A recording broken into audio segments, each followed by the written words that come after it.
Picture a hillside gravel mine. It's Griswold, Connecticut, and the year is 1990. Right, a quintessential, quiet New England town, the kind of place where history is really just layered beneath the soil. Exactly.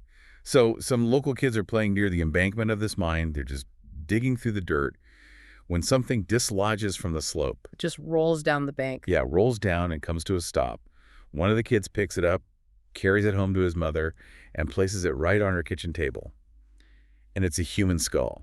Which, as you can imagine, immediately triggers a massive law enforcement response. I mean, the context of 1990 in that specific region of Connecticut is really crucial here. Because they were dealing with a serial killer at the time, right? Exactly, Michael Ross. Authorities were actively dealing with the aftermath of his crimes. So when the police arrive and tape off this hillside, the prevailing, terrifying assumption is that these kids have stumbled onto a modern dumping ground. Right. So they bring in the state archaeologist. Nick Bellantoni. They bring him in to conduct a forensic assessment. But as Bellantoni examines the skull and, the surrounding soil matrix and the decay of the bones, A timeline drastically shifts. it does. He determines they are not looking at a late 20th century crime scene at all. These remains are over a century old.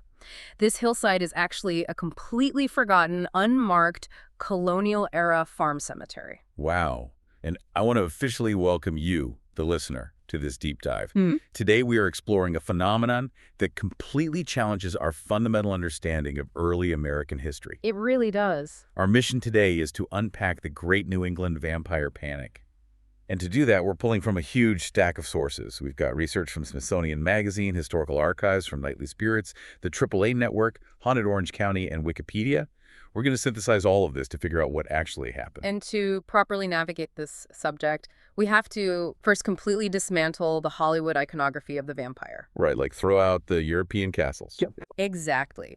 No aristocratic counts in evening wear, no turning into bats. We are focusing strictly on agrarian America in the late 18th and 19th centuries. It's a completely different setting. Completely. This deep dive is going to examine how a profound convergence of epidemiological ignorance, extreme geographical isolation, and mutated European folklore created a genuine sociological crisis. We're looking at a period where perfectly rational, fiercely independent farmers were driven by unimaginable grief to perform desperate, macabre rituals on the bodies of their own children. It's incredibly dark. It is. And I want you, the listener, to place yourself in that historical mindset for a second. Imagine existing in a world entirely devoid of modern medical infrastructure. No hospitals, no antibiotics. Right. You are watching your family succumb to a slow, wasting disease that strips away their flesh and their breath over a period of years. And the prominent physicians of the era, they're offering treatments that are basically just guesswork. And the religious institutions are failing to provide any real salvation or explanation. Exactly. So when the boundaries of science and faith collapse, and you are literally watching your lineage face extinction, what archaic systems of belief would you resurrect to save the people you love? Answering that requires returning to Griswold. We have to analyze the physical evidence left behind by these acts. Right, because Nick Bellantoni, the state archaeologist, was initially really bewildered by the state of one specific set of remains. Burial number 4. Yes. So the team uncovers 29 burials in total. Most of them reflect exactly what historians expect from rural New England at that time. Highly practical, thrifty Yankee burial culture. Simple hexagonal wooden coffins, no ornate hardware, no jewelry, arms just resting peacefully by their sides or across their abdomens. But then there's burial number 4. JB. Right. The team uncovers this stone crypt, which is structurally unique compared to the standard earth burials. And when they carefully lift the heavy flat stones forming the roof of this crypt, they find a red-painted coffin. With brass tacks spilling out the initials JB on the lid. Yeah. And inside, the bioarchaeological evidence is just shocking. It paints a picture of severe, deliberate desecration. The skeleton belongs to a male, roughly 50 years old, dating back to the 1830s, and his body has been violently rearranged. He was decapitated posthumously? Posthumously, right. And his skull and his femurs were placed atop his rib cage in a deliberate Jolly Roger configuration.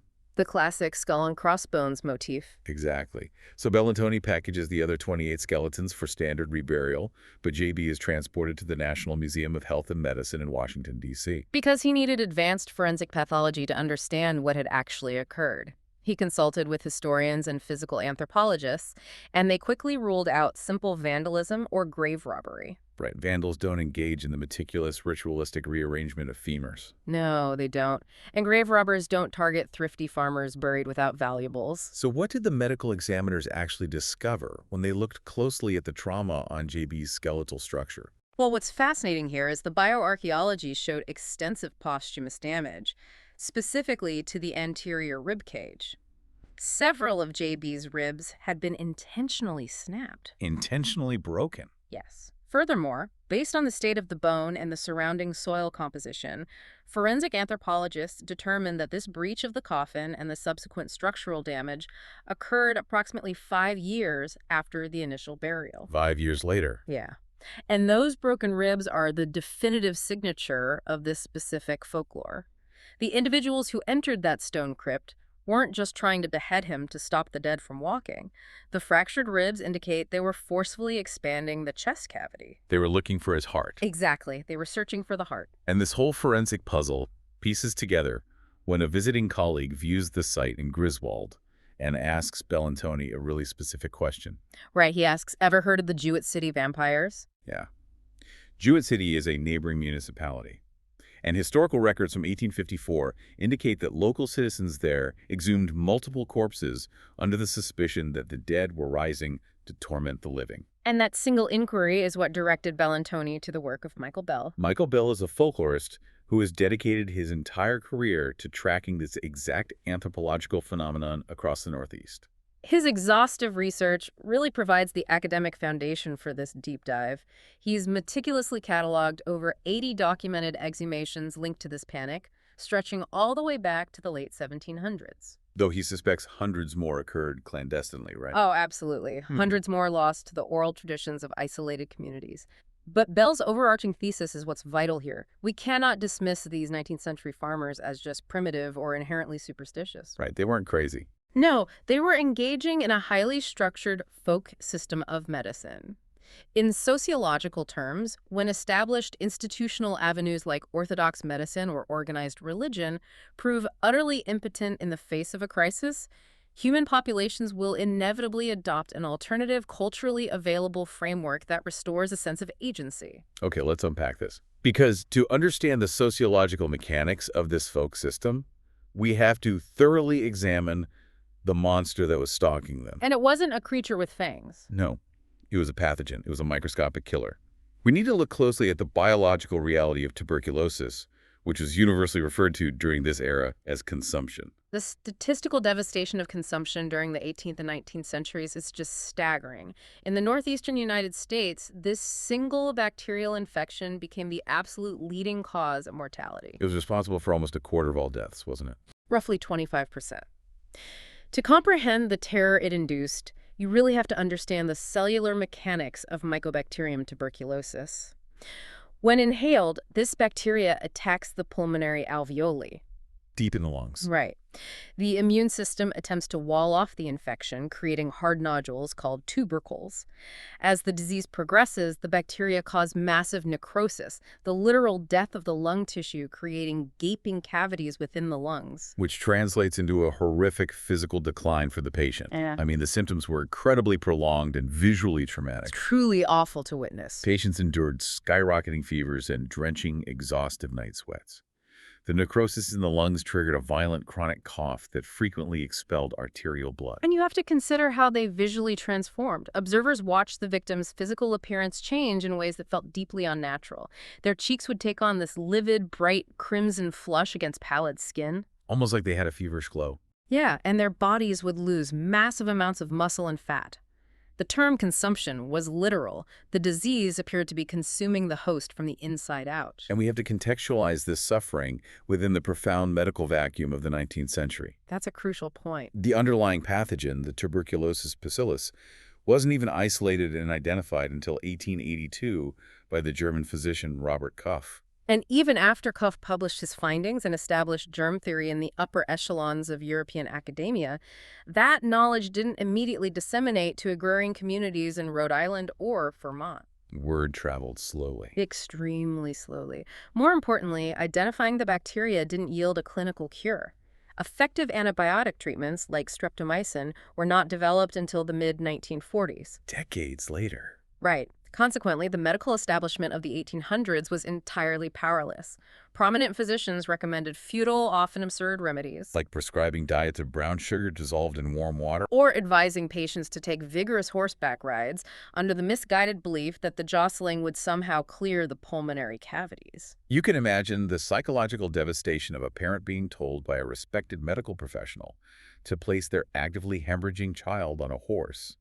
The emotional toll must have been unbearable. Especially because of how unpredictable the illness was. Right. It was frequently described as galloping consumption. A person could harbor the bacteria and remain relatively asymptomatic for years, maybe just exhibiting mild fatigue. Dormant. Yeah, dormant. Then, without warning, the disease would rapidly accelerate, leading to death in a matter of weeks. To an agrarian family unfamiliar with microbial latency, this sudden catastrophic physical wasting genuinely looked as if an invisible parasitic force was draining the life out of their loved one. And that visual interpretation, the draining of vitality, is the conceptual core of the vampire panic. To see how this specific folklore took root, we have to examine the socioeconomic and geographic environment of the region. Specifically looking at places like Exeter, Rhode Island. Yes. During the late 19th century, Exeter was colloquially referred to as deserted Exeter. The topography was aggressively unforgiving. Rocks, rocks, and more rocks. Exactly. The soil was notoriously rocky and infertile. Families spent generations hauling glacial till out of their fields just to cultivate basic subsistence crops. Which is why there's that massive network of stone walls that still crisscrosses the New England forests today. Right, and the demographic collapse of these towns is equally important. In the 1820s, Exeter had a robust population of over 2,500 residents. By the 1890s, that number had plummeted to roughly 900. A huge drop. Why did they all leave? Well, the Civil War had eradicated a significant portion of the young male demographic, and those who survived the conflict rarely returned to the grueling agricultural life. They migrated toward the industrial jobs expanding along the railroads, or sought richer, more arable farmland out west. So the residents left behind in Exeter were watching their community literally decay, with abandoned farmhouses slowly being reclaimed by the wilderness. It was an environment defined by extreme isolation and economic depression. And crucially, this isolation extended to their spiritual lives. This is a really interesting point because the popular historical perception of New England is one of strict, puritanical piety. Right. Everyone in church on Sunday. Exactly. But the reality in these rural borderland farming communities was vastly different. Organized religion had a remarkably weak foothold.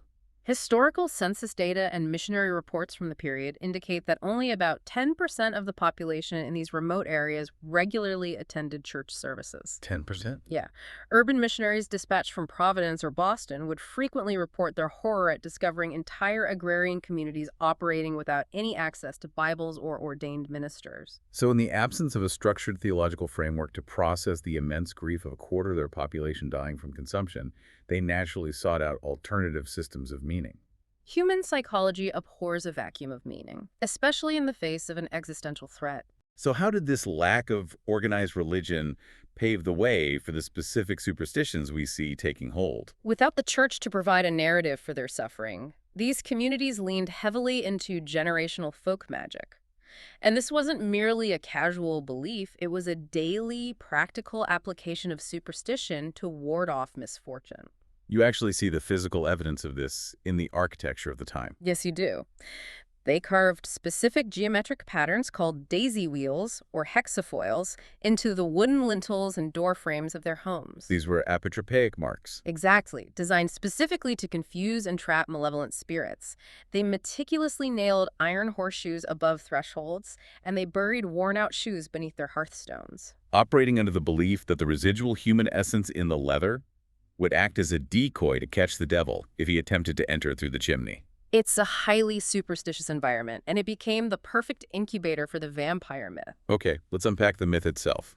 Because the concept of the dead feeding on the living wasn't indigenous to North America. It was imported. Right, it didn't start there. The specific folklore traces its roots back to Slavic and Germanic immigrants who arrived in the 1700s. Groups like the Palatine Germans who settled heavily in Pennsylvania and the Hessian mercenaries utilized by the British during the Revolutionary War They brought these ancestral narratives across the Atlantic. But once it integrated into the isolated culture of New England, the myth mutated into a highly localized set of rules. The American vampire panic was distinct from the Eastern European legends. No capes, no turning into bats. Right, and it did not involve a monstrous stranger lurking in the dark to bite the necks of the unwary. The New England variant was strictly a family affair. The core belief dictated that the first individual to perish from consumption within a household would refuse to fully transition into death. Instead, they would remain in a state of suspended animation within the grave, and through an invisible spiritual tether, they would systematically drain the vitality from their surviving blood relatives, Causing them to fall ill with the exact same disease. And the folklorist Paul Barber offers a brilliant academic lens through which to view this belief. He suggests that rather than dismissing this as sheer ignorance, we should recognize it as an unschooled but deeply astute observation of contagion. How did they map this contagion without understanding germ theory? Barber's analysis centers on a concept deeply rooted in anthropological studies of magic and folklore, specifically the idea of sympathetic magic, or a sympathetic link. Okay. These farmers were astute observers of their environment. They lacked the microscopic technology to observe the tuberculosis bacteria transmitting through airborne droplets in poorly ventilated farmhouses. However, they clearly identified the macro pattern. Illness begot illness. Exactly. They watched a mother die of consumption, and inevitably a year later, a daughter sharing the same hearth and airspace would develop the exact same cough. They recognized the point of origin was within the family unit. So the folklore provided a mechanism for this contagion. Right. They believed a sympathetic link existed between the corpse and the living relative. If the corpse failed to decompose naturally, it signaled that it was actively drawing life force from the surviving family members to sustain its unholy preservation. They correctly identified the source of the infection. They simply lacked the biological vocabulary to explain the transmission. So they blamed the dead. Which leads to the rituals. Depending on where you lived in New England, the ritualistic cure for severing this sympathetic link varied drastically in its severity. Yeah, if a family resided in Maine or certain parts of Massachusetts, the protocol was relatively restrained. They would exhume the suspected relative and simply rotate the body to face downward in the earth, under the belief that if the corpse attempted to dig its way out, it would only burrow deeper into the ground. But the methodology in Connecticut, Vermont, and Rhode Island was significantly more visceral. In those regions, the exhumation was a surgical and destructive process. The protocol demanded unearthing the coffin, opening the chest cavity, which accounts for the broken ribs observed on J.B. and Griswold, and excising the heart and occasionally the liver. And then they would burn them. Yes. These organs were incinerated on a nearby rock or forge. To definitively break the contagion, surviving family members were frequently instructed to inhale the smoke from the burning organs. Or in the most extreme cases, the resulting ashes were pulverized, mixed into a liquid tonic, and actually eaten or drank by the sick relatives. It's horrific to think about, and the cultural context of these exhumations also shifted dramatically depending on the state. Right. The geographical layout of the towns heavily influenced whether this was a private sorrow or a public spectacle. In Rhode Island, the rocky terrain dictated that farms were vastly spread out. So the deceased were typically buried in tiny, private family plots tucked away behind stone walls at the edge of the property, which allowed the rituals to remain highly secretive. They were clandestine affairs conducted by lantern light by desperate fathers and brothers far from the eyes of the authorities. But the culture in Vermont provided a stark contrast. Vermont's municipal structure favored large, centralized public cemeteries located adjacent to the town greens. Secrecy was geographically impossible. Completely impossible. Consequently, the rituals became deeply ingrained public events. The historical archives detail a profoundly illustrative case from Manchester, Vermont, in February of 1793. This is the Timothy Mead case, right? Yes. A local official named Timothy Mead presided over an exhumation and the subsequent incineration of a heart at a blacksmith's forge located prominently on the town green. Hundreds of citizens attended the event. Hundreds of people. Hundreds. The local town histories document this not as a grim, shameful secret, but almost as a civic gathering. They even noted that the February weather provided good slang for the attendees. Good slang. That is wild. It underscores how entirely normalized this folk system of medicine had become within the civic fabric of these communities. And we see extensive evidence that these communities genuinely believed these rituals yielded positive medical results. Yeah, let's talk about William Rose from Rhode Island in 1874. Rose lost his daughter Juliet to consumption. Shortly after, his second daughter, Mary, began exhibiting the classic symptoms of the galloping decline. Rose's desperation was so profound that he reported visiting Juliet's grave and witnessing her spirit hovering above the soil. Which was likely a visual hallucination induced by extreme stress and grief, right? Almost certainly. But it provided all the confirmation his folklore required. He exhumed Juliet, excised her heart, and burned it. And according to contemporary local accounts, his surviving daughter Mary actually experienced a period of remission shortly after the ritual. So then the minds of William Rose and his neighbors, that correlation was absolute empirical proof that the sympathetic link had been successfully severed. That perceived success reinforced the folk system, ensuring its survival across generations. But we also see the profound, devastating failure of this system in cases like the Ray family in Griswold, Connecticut. This is the same municipality where Nick Bellantoni would eventually unearth JB. Right. So the patriarch, Horace Ray, succumbed to tuberculosis. The infection then systematically claimed 2 of his 3 adult sons. When the third and final son began to manifest the fatal cough, the community's panic reached a fever pitch. In a desperate bid to save the final heir to the Ray lineage, they exhumed the bodies of both deceased brothers. Both of them. Both. They incinerated their remains and reinterred the ashes. But despite this massive desecration, the third son died anyway. We can talk about the macro statistics of the era and the overarching geography of Exeter all day, but to truly grasp the profound tragedy of this panic, we have to examine how it systematically dismantled a single household. Which brings us to the most thoroughly documented and ultimately the most famous instance of the New England vampire panic. The tragedy of the Brown family. The timeline of the Brown family really serves as a masterclass in the psychological erosion caused by tuberculosis. George and Mary Eliza Brown operated a modest agricultural farm in Exeter. And their ordeal began in December of 1883. Right, when Mary Eliza, the matriarch, died after a protracted battle with consumption. The pathogen was now deeply embedded within the household. Because merely 6 months later, in June of 1884, their eldest daughter, Mary Olive, contracted the disease and died at the age of 20. And the archival sources paint Mary Olive as a really beloved figure within the Exeter community. Her funeral was heavily attended. The congregation actually sang a hymn she had specifically selected prior to her death. Titled, One Sweetly Solemn Thought. Yes. So following the deaths of his wife and his eldest daughter in rapid succession, George Brown experiences an agonizing period of remission. For 7 years, the farmhouse is quiet. The remaining children grow up. But in 1891, the microscopic killer reactivates. George's only son, Edwin, described in town records as a robust, husky store clerk, develops a severe cough.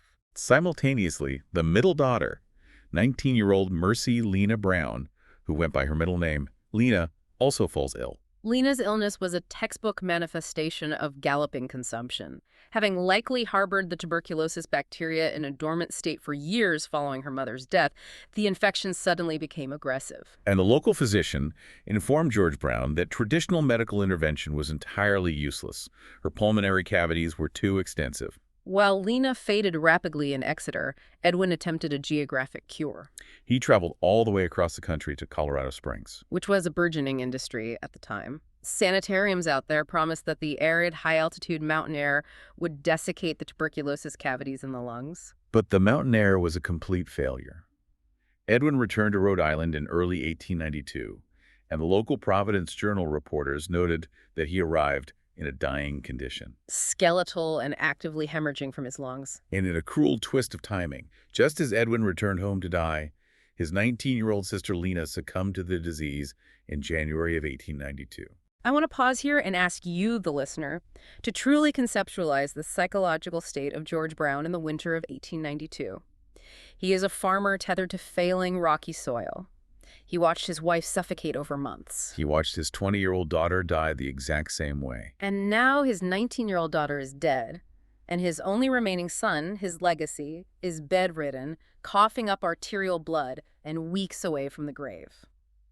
In an era devoid of modern psychiatric support or a robust theological community to offer solace, how does a human mind process that magnitude of compounded grief? It's unfathomable, and crucially, George was not allowed to grieve in peace. He was subjected to the overwhelming, terrified pressure of his neighbors. The remaining population of Exeter watched the Brown household with absolute terror. The community understood the trajectory of the contagion. They feared that once the contagion finished eradicating the Browns, it would naturally jump to the adjacent farms. So the neighbors approached George Brown, but they didn't offer scientific theories about shared airspace or bacterial latency. They presented the folklore. They insisted that the decimation of his family was the work of an unseen diabolical force. They proposed that one of the deceased Brown women resting in the Chestnut Hill Cemetery was not truly dead, but was utilizing a sympathetic link to actively feast on the living tissue and vitality of Edwin.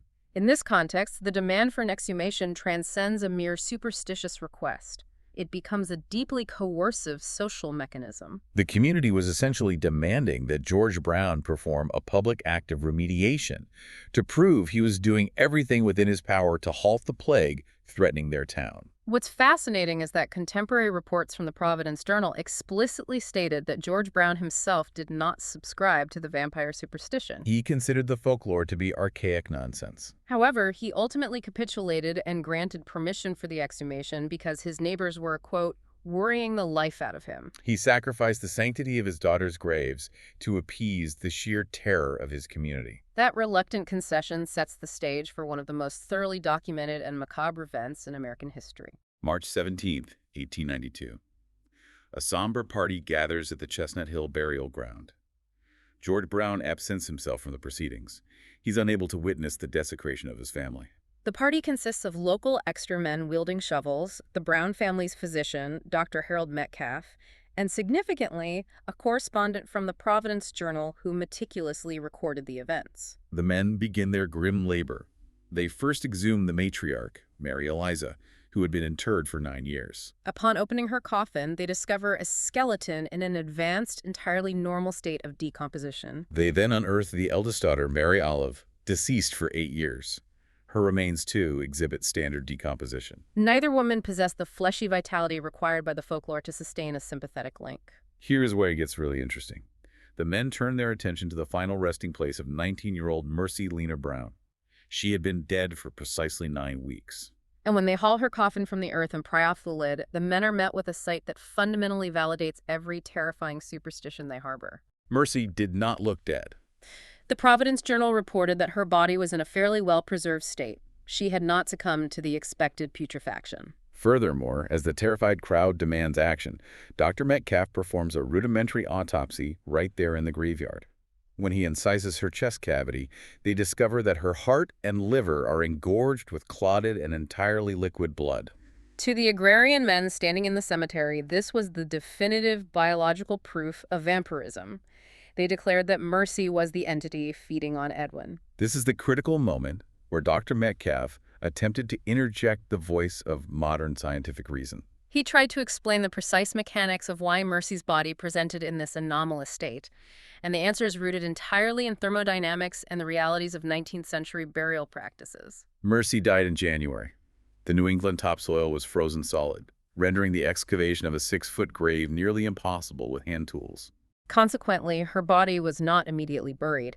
It was placed inside the cemetery's above-ground stone crypt, a structure known colloquially as the keep, where it awaited the spring thaw. So she was essentially resting in a natural stone refrigerator for the first 2 months of her death. Precisely. The cellular mechanics of human decomposition rely heavily on the proliferation of endogenous bacteria. When a body is subjected to sustained freezing temperatures within a stone structure for several weeks, that bacterial action is drastically suppressed. She was functionally preserved by the winter climate. When the earth finally thawed sufficiently to allow for her burial in early March, the ambient temperatures beneath the soil remained low enough to continue inhibiting the natural putrefaction process. And what about the blood?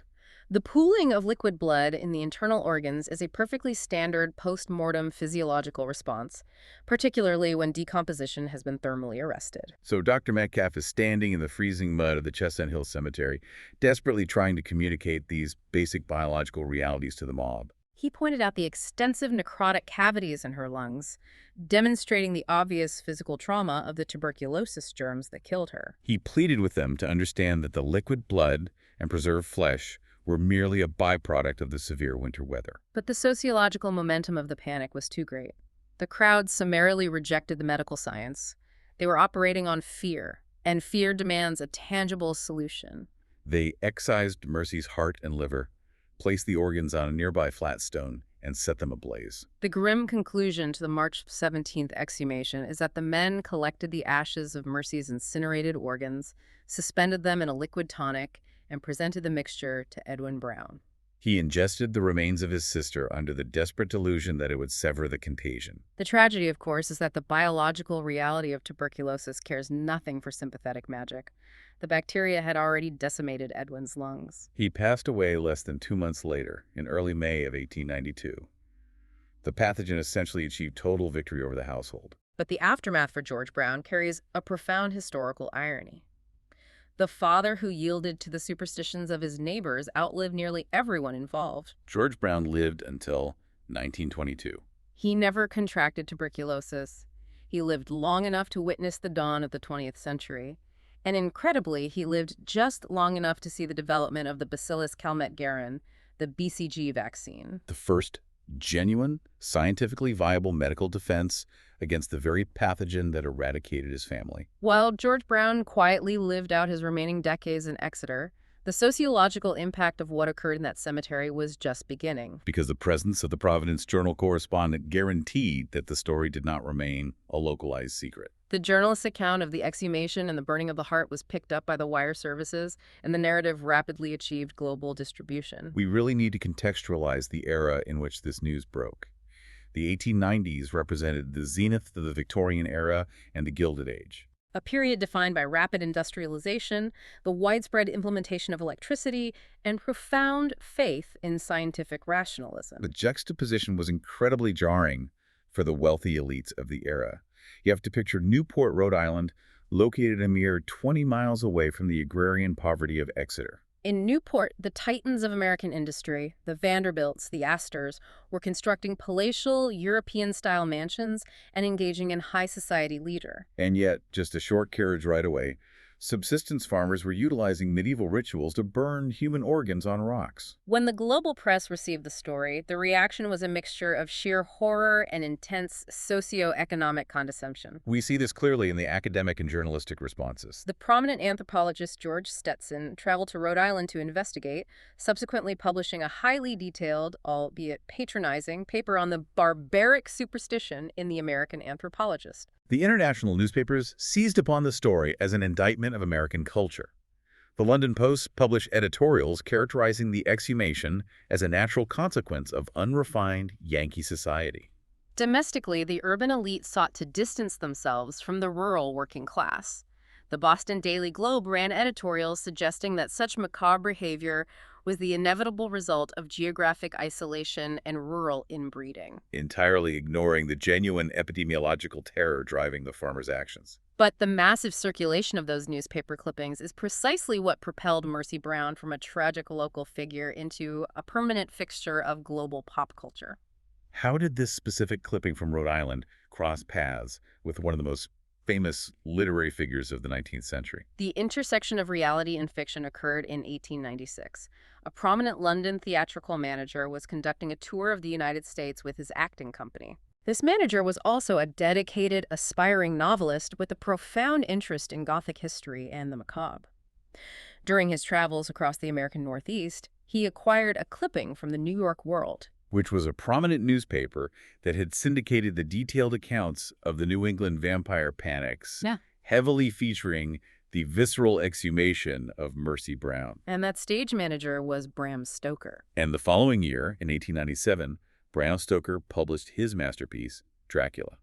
Literary scholars have fiercely debated the exact timeline of Stoker's drafting process and the precise degree of influence the Mercy Brown clipping exerted on the final manuscript. Right. However, when you perform a close textual analysis of Dracula, the structural and thematic parallels between the historical events in Exeter and the fictional narrative of the character Lucy Westenra are far too specific to dismiss as mere coincidence. The similarities between Mercy and Lucy are striking when you lay them side by side. In the novel, Lucy is a young, vibrant woman who suddenly falls victim to a mysterious wasting illness that leaves her pale and drained of blood. A perfect literary mirror of a galloping consumption patient. After she succumbs to this illness, she is suspected of vampirism.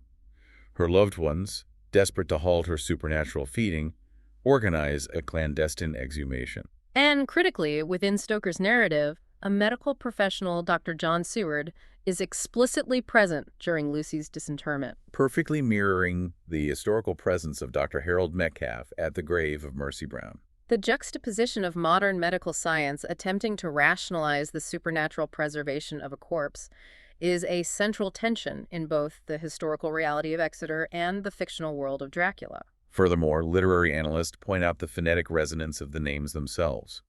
The name Lucy functions as a highly plausible portmanteau of Mercy's first name and her widely used middle name, Lena. And Stoker's work wasn't the only piece of seminal Gothic fiction directly influenced by the Exeter Panic. No, H.G. Lovecraft, the legendary architect of cosmic horror who resided his entire life in nearby Providence, Rhode Island, was deeply aware of the region's dark folklore. In his famous story, The Shunned House, Lovecraft explicitly invokes the historical 1892 Exeter exhumation, utilizing it to ground his supernatural narrative in local reality. He even names a prominent character, Mercy Dexter, cementing Mercy Brown's transition from a victim of a bacterial plague into a cornerstone of American Gothic literature. Which necessitates a shift from the realm of Victorian literature back to the physical reality of the present day. Because while her name has been immortalized in fiction, the physical remains of Mercy L. Brown are still interred in the soil of Exeter. The Chestnut Hill Baptist Church Cemetery remains an active, meticulously maintained burial ground. It sits quietly off a rural two-lane road. If you walk through the wrought iron gates and navigate toward the shade of a massive evergreen tree, you will locate her headstone. The inscription is simple. Mercy L. died January 17, 1892, aged 19 years. But the physical condition of the stone immediately sets it apart from the surrounding 19th century markers. The older headstones in that cemetery are deeply weathered, their inscriptions softened by a century of erosion and heavy layers of gray and green lichen. Mercy's stone, however, is starkly clean. It is subjected to constant tactile interaction from visitors. The continuous friction of human hands prevents any organic material from taking root on the granite. Furthermore, the base of the headstone is heavily modified. A thick iron strap has been bolted across the bottom, anchoring the granite deep into the subterranean soil. A necessary security measure implemented by the cemetery caretakers to prevent the constant theft of the stone by overly zealous visitors. Because the site has become a major destination for a practice anthropologists call legend tripping. For those unfamiliar with the term, legend tripping refers to the phenomenon where individuals, often adolescents or paranormal enthusiasts, make deliberate pilgrimages to locations associated with specific folklore, tragedy, or the macabre. Frequently to test the boundaries of the myth themselves. The offerings left by these legend trippers at the base of Mercy's Stone are a fascinating, often bizarre amalgamation of genuine empathy and campy horror tropes. You will observe a strange detritus surrounding her grave. Visitors frequently leave plastic vampire fangs or cheap Gothic-inspired jewelry. More poignantly, in a nod to the pulmonary disease that actually claimed her life, people leave handfuls of cough drops scattered in the grass. The sheer spectrum of modern reaction is captured perfectly by a recent visitor who simply left a handwritten note leaning against the granite that read, "You go, girl." The modern folklore surrounding the cemetery has evolved as well. Teenagers participating in legend trips frequently report the sudden, overwhelming scent of blooming roses near the grave. A sensory hallucination they attribute to Mercy's spirit manifesting. Paranormal investigators routinely visit the site with audio equipment, asserting they have captured electronic voice phenomena of a young woman whispering into the Rhode Island wind. Alongside these modern ghost stories, there is a recurring, deeply ironic visual that occasionally materializes on the grounds. Yeah, the Chestnut Hill Church shares a property boundary with the local Farmers Grange Hall. On certain weekends throughout the year, positioned mere yards away from the resting place of North America's most famous suspected vampire, the local authorities will erect a large plastic sign advertising a community Red Cross blood drive. The historical irony is so profound, it feels scripted. It is a striking juxtaposition. But amidst the plastic fangs, the paranormal investigations, and the Gothic literature, there is a single preserved artifact that instantly grounds this entire narrative. Stripping away the vampire mythology and returning us to the devastating human reality of the 1890s. This artifact is currently safeguarded by the direct descendants of the Brown family, who still reside in the Rhode Island area. It is a quilt. The existence of Mercy's quilt is a heartbreaking reminder that before she became a macabre legend, she was simply a teenage girl living on a farm, anticipating a future that would never arrive. Her descendants occasionally allow historians to examine the piece, and it remains in pristine condition. It was meticulously hand-sewn from hundreds of tiny, intricate scraps of floral, plaid, and paisley fabrics. Textile historians date these fabrics to the 1870s and 1880s, strongly suggesting that Mercy cut these scraps from the discarded dresses of her mother, Mary Eliza, and her sister, Mary Olive, who had perished years before her. She was likely constructing this quilt for her own hope chest, preparing for a marriage and a household of her own. The emotional weight of the quilt is compounded by the specific geometry of the design she chose to implement. Textile historians have identified the complex pattern of Mercy's quilt as a highly challenging and rare 19th century design known as the wandering foot. Within the highly superstitious culture of early American quilting, the wandering foot pattern carried a dark, specific lore. It was widely believed that any individual who slept beneath the quilt bearing that pattern was cursed. They were doomed to leave their family home and wander the earth, never to find rest. That specific detail, that the girl accused of wandering from her grave was sewing a wandering foot quilt before she died, is the kind of historical poetry that sends absolute chills down your spine. It is profoundly eerie. But as we synthesize the disparate threads of this deep dive, if we connect this to the bigger picture, we really have to return to the academic thesis proposed by Michael Bell. When we evaluate the events of March 17, 1892, the excavation of the stone keep, the rudimentary autopsy, the incineration of a young woman's organs on a flat rock, our immediate modern instinct is to condemn. We observed the citizens of Exeter from the vantage point of the 21st century, armed with electron microscopes and broad-spectrum antibiotics, and we are tempted to dismiss them as ignorant, barbaric, or violently superstitious. But Bell's thesis demands that we approach this history with radical empathy, doesn't it? Absolutely. Bell argues that we must not look down on these agrarian families. The men holding the shovels in the Chestnut Hill Cemetery were not inherently primitive. They were intelligent individuals who had been subjected to years of profound compounding trauma. They were confronting an invisible, agonizing biological threat that was systematically exterminating their children. The institutions tasked with protecting them, the medical establishment and the church, had completely abandoned them to their fate. When pushed to the absolute limits of human endurance, they reverted to the only system that offered them a sense of agency. Exhuming Mercy Brown and destroying her heart was not an act of malice or hatred toward the deceased. It was a desperate, horrific act of love. It was the community's final, visceral attempt at survival. That interpretation fundamentally shifts how we view the narrative. It forces us to ask a difficult question about human nature. When the people you love are wasting away in front of you, when the cutting edge of science offers a shoulder shrug, and when your community is terrified, what actions would you justify? You do something, you do anything. Even if that action requires carrying a shovel into a frozen graveyard? It prompts a serious reflection on how our society responds to incurable diseases, novel pathogens, or invisible threats today.